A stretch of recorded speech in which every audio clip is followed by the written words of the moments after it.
उदय। गाता तो ये राष्ट्र की है, लेकिन राष्ट्र की पूरी फाड़ के धर दिया इसने। भारत सरकार भारत का खजाना खाली करके गौतम अडानी का खजाना भर रही है, मुकेश अंबानी का खजाना भर रही है, इनके बाप का खजाना नहीं है। गाली क्यों दे रहे हैं ये सज्जन? क्या गाली देने का अधिकार हम पत्रकारों को है? ये शख्स मोदी जी को गाली क्यों दे रहे हैं? प्रणाम, मैं निर्मलेंदु आज उदय से।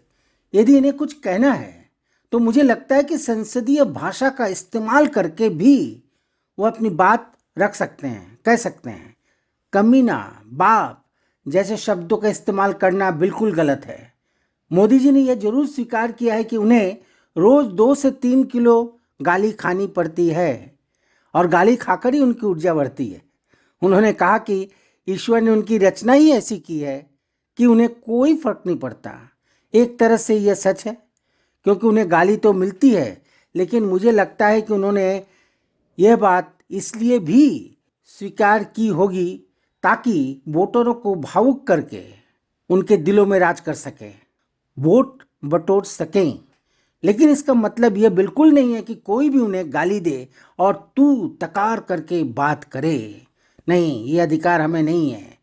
मोदी जी को विष, खोपड़ा, नीच, कमीना आदि शब्दों से संबोधन करना मैं समझता हूँ कि अपराध है, और ये अपराध हम लोग कर रहे हैं गाए बगाए, बिना जाने बिना सोचे।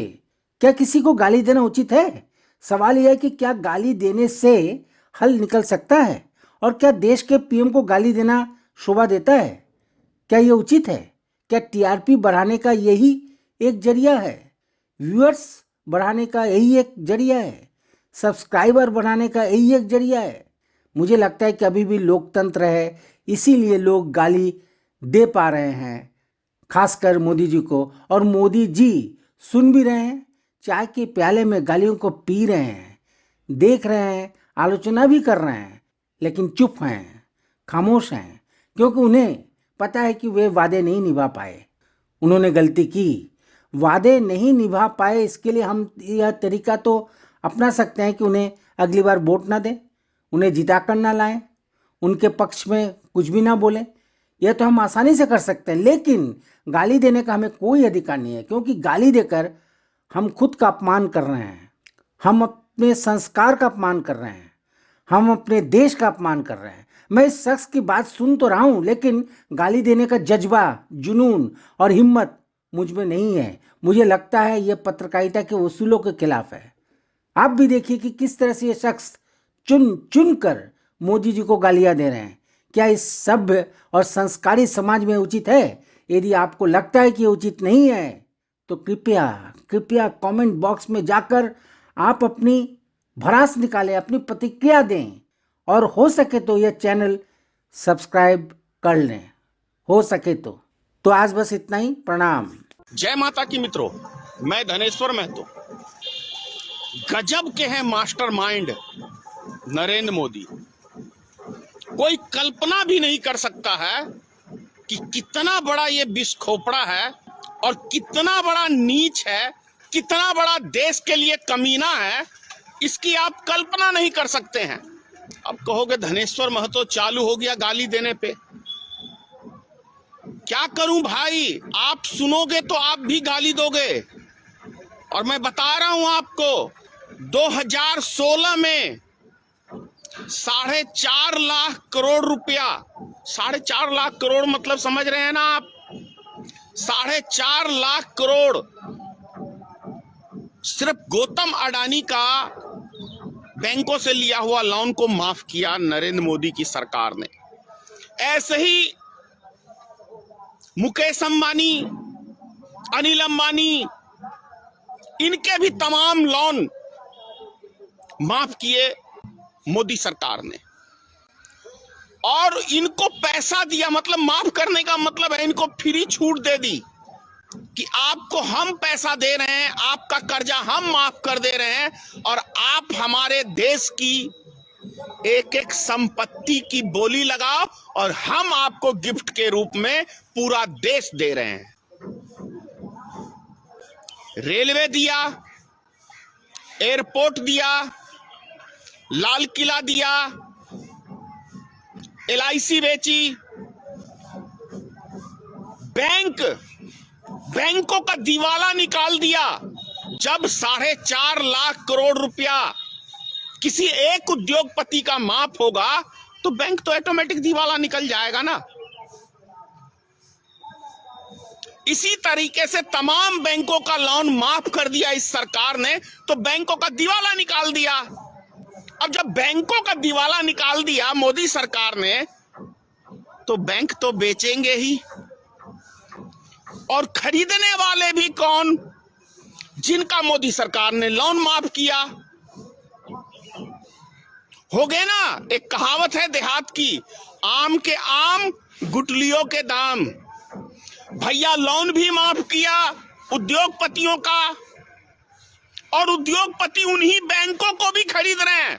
सोचने की बात है, रेलवे को खरीद रहे हैं, एयरपोर्ट को खरीद रहे हैं। हजम हो रही है आप लोग को ये बात? वास्तव में देशभक्त है मोदी जी, सही में ना? इसका फैसला तो आप लोग करेंगे कि देशभक्त है या देश का गद्दार है। जो व्यक्ति 4.5 लाख करोड़ अपने मित्र का लोन माफ कर सकता है, भैया इससे बड़ा भूखा प्रधानमंत्री हमने नहीं देखा, और इससे बड़ा देश का लुटेरा प्रधानमंत्री भी हमने नहीं देखा न सुना।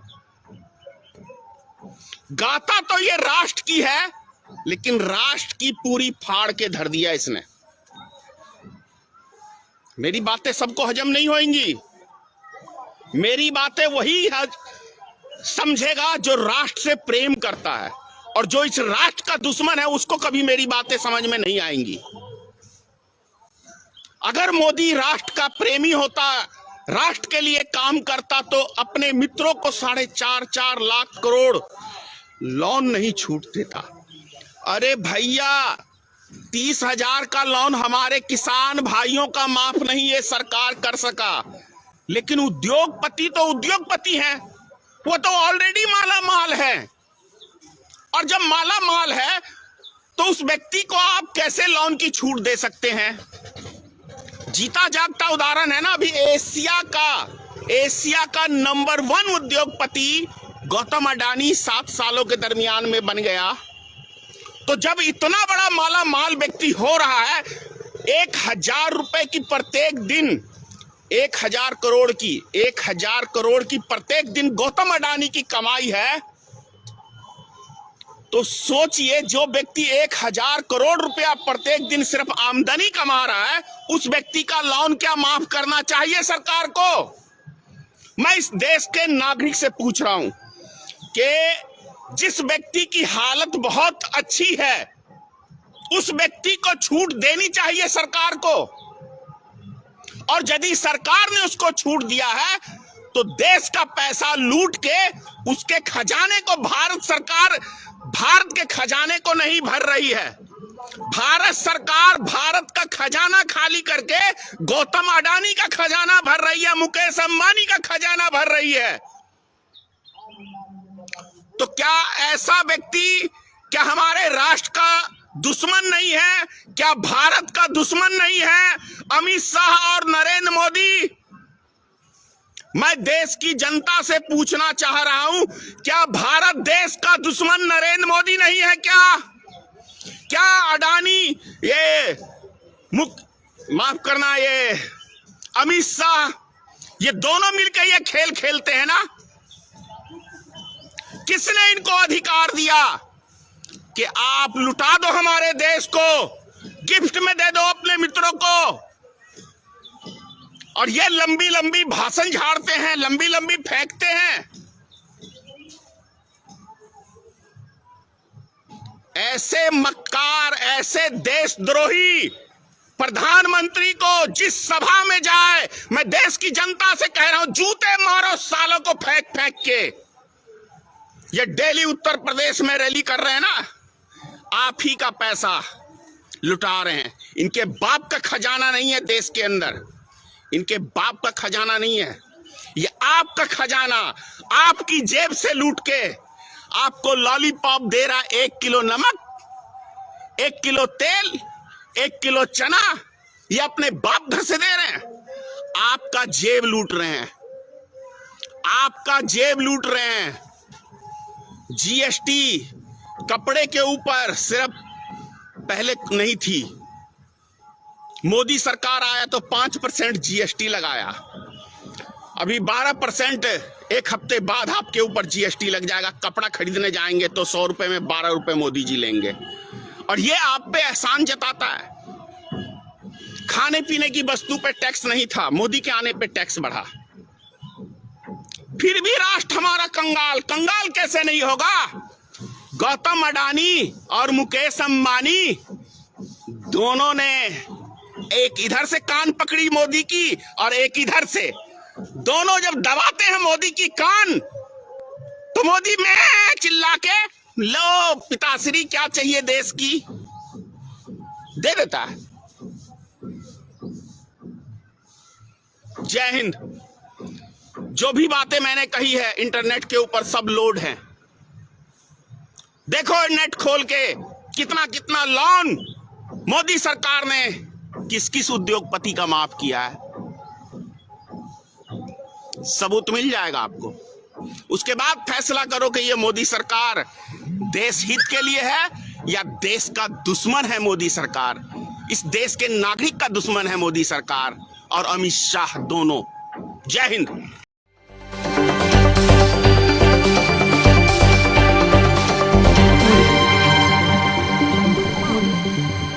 आज उदय